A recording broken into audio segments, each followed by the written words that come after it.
ડાયાબિટીસના દર્દીઓ માટે જડીબુટ્ટી સમાન રાવણા અને જાંબુ. વરસાદની ઋતુ જાંબુ વિના અધૂરી ગણાય. ખાટામીઠા સ્વાદવાળી આ બેરી ન માત્ર સ્વાદિષ્ટ હોય છે પણ સ્વાસ્થ્ય માટે પણ ફાયદાકારક હોય છે. બાળકોથી લઈને વડીલો સુધી દરેકને જાંબુ ખૂબ પસંદ આવે છે. જાંબુને આયુર્વેદમાં ઔષધીય ફળ માનવામાં આવે છે. તે લોહી વધારવા, પાચન સુધારવા, ત્વચાને નિખારવા અને વજન ઘટાડવામાં મદદરૂપ થાય છે. જો કે, જાંબુને કેટલીક વસ્તુઓ સાથે ખાવાનું ટાળવું જોઈએ. જાંબુ સ્વાસ્થ્ય માટે ખૂબ જ ફાયદાકારક ફળ છે. તેમાં આયર્ન, ફાઇબર અને એન્ટીઓક્સિડન્ટ ભરપૂર માત્રામાં હોય છે, જે શરીરને ઘણી રીતે ફાયદો કરે છે. તેને ખાવાથી પેટ સાફ રહે છે. ગેસ અને કબજિયાત જેવી સમસ્યાઓ ઓછી થાય છે. જાંબુ ભૂખને નિયંત્રિત કરે છે, તેથી તે વજન ઘટાડવામાં પણ મદદરૂપ છે. ડાયાબિટીસના દર્દીઓ માટે તે કોઈ દવાથી ઓછું નથી, કારણ કે તે બ્લડ સુગર લેવલને નિયંત્રણમાં રાખે છે. આ ઉપરાંત જાંબુ ત્વચા માટે પણ સારા હોય છે. તેને ખાવાથી ચહેરા પર કુદરતી ચમક આવે છે અને ત્વચા સ્વચ્છ દેખાય છે.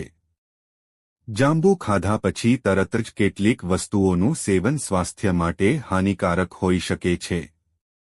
ખાસ કરીને દૂધ, દહીં, અથાણું, મસાલેદાર ભોજન અને લીંબુ કે આમલી જેવી ખાટી વસ્તુઓ જાંબુ સાથે ન ખાવી જોઈએ. તેમના મિશ્રણથી પેટમાં ગેસ, અપચો, એસિડિટી અથવા એલર્જી જેવી સમસ્યાઓ થઈ શકે છે. ઉપરાંત, જાંબુ ખાધા પછી તરત જ પાણી પીવું પણ સારું માનવામાં આવતું નથી કારણ કે તેનાથી ગળામાં દુખાવો કે કફ થવાની શક્યતા વધી જાય છે. જાંબુ ખાધા પછી ઓછામાં ઓછા 30 મિનિટ સુધી ભારે કે ખાટા ખાદ્યપદાર્થ કંઈ પણ ન ખાવું વધુ સારું છે. ડાયટીશિયન શિલ્પી ગોયલના મતે, જાંબુમાં એસિડ હોય છે અને દૂધમાં પ્રોટીન હોય છે. જ્યારે આ બંને એકસાથે જાય છે, ત્યારે પેટમાં પ્રતિક્રિયા થઈ શકે છે. તેનાથી ગેસ, પેટમાં દુખાવો, ખેંચાણ અથવા ઉલટી થઈ શકે છે. કેટલાક લોકોને ત્વચાની એલર્જી અથવા ફોલ્લા જેવી સમસ્યાઓ પણ થઈ શકે છે. તેથી, જાંબુ ખાધાના ઓછામાં ઓછા 1 થી 2 કલાક પછી દૂધ પીવું જોઈએ. જાંબુમાં કેટલાક કુદરતી ઉત્સેચકો, નેચરલ એન્ઝાઇમ, હોય છે, જે પાચનમાં મદદ કરે છે. પરંતુ જો તમે તેને ખાધા પછી તરત જ પાણી પીઓ છો, તો પાણી તે ઉત્સેચકોની અસર ઘટાડે છે. તેનાથી પેટમાં ભારેપણું લાગી શકે છે. ગેસ અથવા અપચોની સમસ્યા થઈ શકે છે. તેથી જાંબુ ખાધા પછી ઓછામાં ઓછા 30 મિનિટ પછી પાણી પીવું જોઈએ, જેથી તે યોગ્ય રીતે પચી શકે અને શરીરને સંપૂર્ણ લાભ મળે. તેમાં કુદરતી ખાંડ, નેચરલ શુગર, ખૂબ ઓછી હોય છે, તેથી તેને ખાવાથી બ્લડ શુગર ઝડપથી વધતી નથી. જાંબુનો ગ્લાયકેમિક ઇન્ડેક્સ પણ ઓછો હોય છે, જેનો અર્થ એ થાય છે કે તે ધીમે ધીમે શુગર રિલીઝ કરે છે. તેમાં ઓછી કેલરી અને વધુ મિનરલ્સ હોય છે, જે શરીર માટે ફાયદાકારક હોય છે. એટલા માટે જાંબુને ડાયાબિટીસના દર્દીઓ માટે, ખાસ કરીને ઉનાળા અને ચોમાસામાં, વધુ સારું અને સલામત ફળ માનવામાં આવે છે. જાંબુ એક સ્વસ્થ ફળ છે, પરંતુ તેનું સેવન કરવાની માત્રા તમારી ઉંમર, વજન અને સ્વાસ્થ્ય પર આધાર રાખે છે.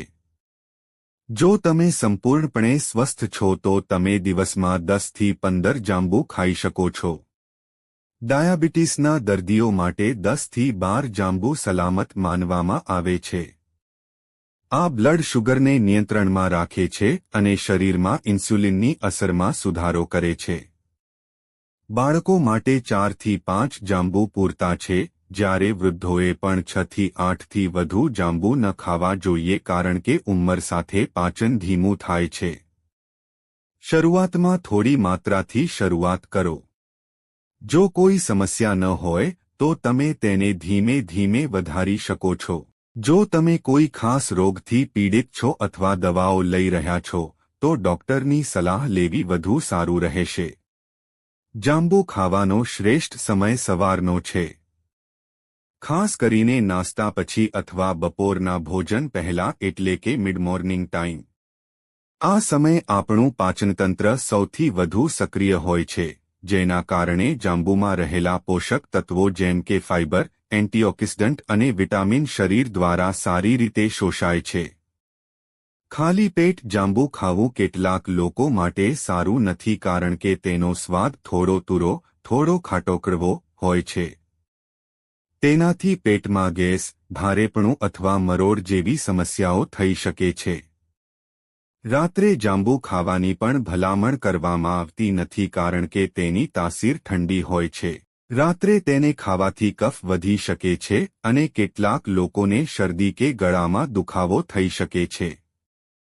તેથી જો તમે જાંબુનો સંપૂર્ણ લાભ લેવા માંગતા હો તો તેને દિવસ દરમિયાન હળવા ભોજન પછી અથવા ભોજનની વચ્ચે ખાઓ. સ્વાસ્થ્ય માટે આ શ્રેષ્ઠ રીત છે. જાંબુના બીજ પણ સ્વાસ્થ્ય માટે ફાયદાકારક છે, ખાસ કરીને ડાયાબિટીસના દર્દીઓ માટે. આ બીજમાં કુદરતી તત્વો હોય છે જે બ્લડ શુગરને નિયંત્રિત કરવામાં મદદ કરે છે. બીજને ધોઈને સૂકવીને પછી પીસીને પાવડર બનાવો. દરરોજ આ પાવડરની થોડી માત્રા લેવાથી શુગર લેવલ સુધરે છે.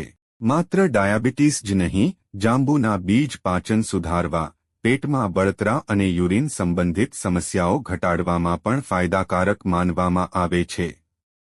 પરંતુ યાદ રાખો કે બીજના પાવડરની માત્રા મર્યાદિત રાખો અને તેને લેતા પહેલા ડોક્ટરની સલાહ લો. બાળકોને જાંબુ ખવડાવવા સલામત છે, પરંતુ કેટલીક બાબતો ધ્યાનમાં રાખવી જરૂરી છે. ખાસ કરીને જ્યારે બાળક પહેલી વાર જાંબુ ખાઈ રહ્યું હોય.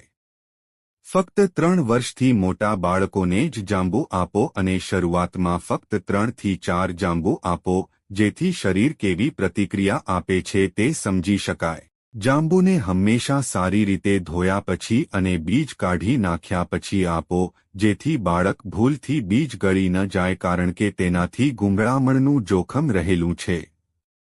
જો બાળક ખૂબ વધારે જાંબુ ખાય છે તો પેટમાં દુખાવો, ગેસ, લૂઝ મોશન અથવા એલર્જી જેવી સમસ્યાઓ થઈ શકે છે. તેથી તેને હંમેશા મર્યાદિત માત્રામાં આપો અને ખાધા પછી થોડા સમય માટે બાળકની સ્થિતિ પર નજર રાખો. જો કોઈ સમસ્યા દેખાય તો તાત્કાલિક ડોક્ટરની સલાહ લો.